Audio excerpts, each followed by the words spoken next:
Hello बच्चों, आइए प्रश्न को पढ़ते हैं। प्रश्न है, खाद्य श्रृंखला कितने प्रकार की होती है। तो इस प्रश्न के अंदर जो हमें मुख्य अवधारणा दी गई है, मुख्य अवधारणा वो है खाद्य श्रृंखला।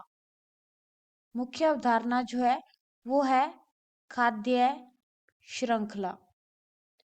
तो सबसे पहले हम बात करते हैं कि खाद्य श्रृंखला क्या होती है। खाद्य श्रृंखला होती है कि किसी भी जो पारिस्थितिक तंत्र है, किसी भी पारिस्थितिक तंत्र में एक जीव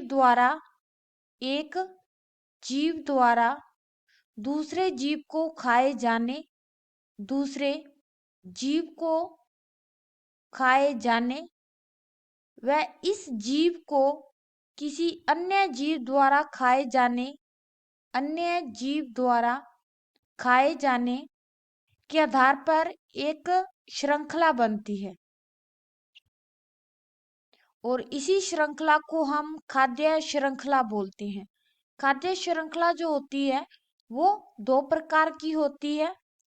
पहला जो होती है वो है अप्रद खाद्य श्रृंखला। अप्रद खाद्य श्रृंखला जो होती है वो मृत कार्बनिक पदार्थों से शुरू होती है। मृत कार्बनिक पदार्थ इनसे शुरू होती है।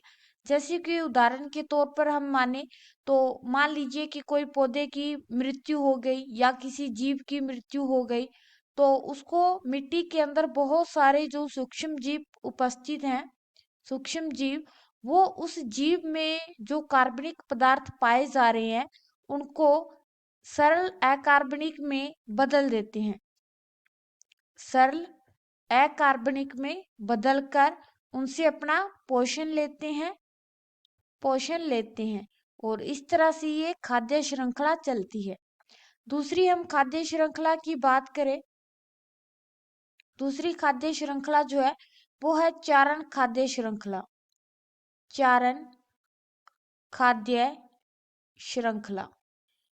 चारण खाद्य श्रृंखला जो होती है वो पादपों से शुरू होती है, यानी कि उत्पादक से शुरू होती है, उत्पादक, और इस उत्पादक के ऊपर उपभोक्ता निर्भर करते हैं। जैसे कि अगर हम उदाहरण के तौर पर बात करें कि कोई पादप है, उस पादप के ऊपर भोजन के लिए हिरण निर्भर करता है या कोई बकरी निर्भर करती है। इस हिरण के ऊपर भोजन के लिए लोमड़ी निर्भर करती है और इस लोमड़ी के ऊपर भोजन के लिए चीता निर्भर करता है। तो ये जो खाद्य श्रृंखला बनी है इसी को हम बोलते हैं चारण खाद्य श्रृंखला, जो कि पादपों से शुरू होती है। आशा करते हैं कि मुख्य अवधारणा के आधार पर आपको यह प्रश्न समझ में आया होगा। धन्यवाद।